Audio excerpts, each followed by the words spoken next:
আসসালামু আলাইকুম ওয়া রাহমাতুল্লাহ। সুপ্রিয় দর্শক শ্রোতা, আমরা আজ এসেছি মসজিদুল কুবায়। আমাদের গাড়ি দাঁড়ানোর কোনো জায়গা পাচ্ছিল না। এত হাজি এখানে উপস্থিত হয়েছেন, গাড়ি পার্কিং করার মতো জায়গা পর্যন্ত নেই। আমরা মসজিদুল কুবা থেকে বেশ কিছু দূরে একটি খেজুর বাগানের পাশেই আমাদের গাড়িটি পার্ক করলাম। এখানেও অসংখ্য গাড়ি পার্ক করা হয়েছে। এখন প্রচন্ড পরিমাণে হাজি এখানে অবস্থান করছেন, মসজিদুল কুবাতে আসছেন। এ কারণে তিল পরিমাণ ঠাঁই নেই, চারিদিকে খালি হাজি আর হাজি, গাড়ি রাখার মতো অবস্থা নেই। সুতরাং গাড়িটি অনেক দূরেই রাখতে হলো।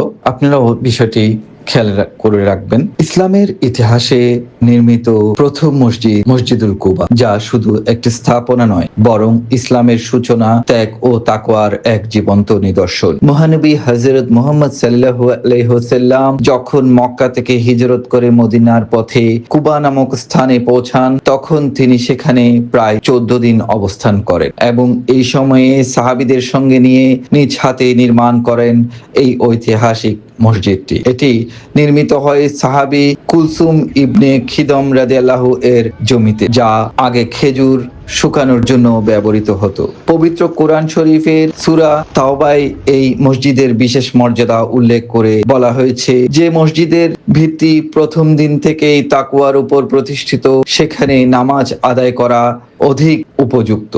হাদিসে বর্ণিত আছে, এই মসজিদে 2 রাকাত নামাজ আদায় করলে একটি ওমরার সমান সওয়াব পাওয়া যায়, যা এর গুরুত্বকে আরো বাড়িয়ে দেয়। ভৌগোলিকভাবে মসজিদটি মদিনার দক্ষিণ পশ্চিম কোণে অবস্থিত এবং মসজিদ নববী থেকে এর দূরত্ব প্রায় 5 কিলোমিটার। ফলে এখন সহজেই হেঁটে বা গাড়িতে এখানে যাওয়া যায়। সময়ের পরিক্রমায় এই মসজিদটি বহুবার সংস্কার ও সম্প্রসারণ করা হয়েছে। ইসলামের 3য় খলিফা উসমান রাদিয়াল্লাহু প্রথম বড় সংস্কার কাজ করেন। পরবর্তীতে উসমানী সুলতান 2য় মাহমুদ এবং তার উত্তরসূরি প্রথম আব্দুল মজিদ এটি পুনর্নির্মাণ এবং সৌন্দর্য বর্ধন করেন। আর আধুনিক যুগে ফাহাদ বিন আব্দুল আজিজের শাসনামলে 1986 সালে ব্যাপক সম্প্রসারণ করা হয় এই মসজিদে। বর্তমান মসজিদে কুবায় একসঙ্গে 20,000 মুসল্লি নামাজ আদায় করতে পারেন। এতে রয়েছে 4টি সুউচ্চ মিনার, যা বহু দূর থেকে দেখা যায়।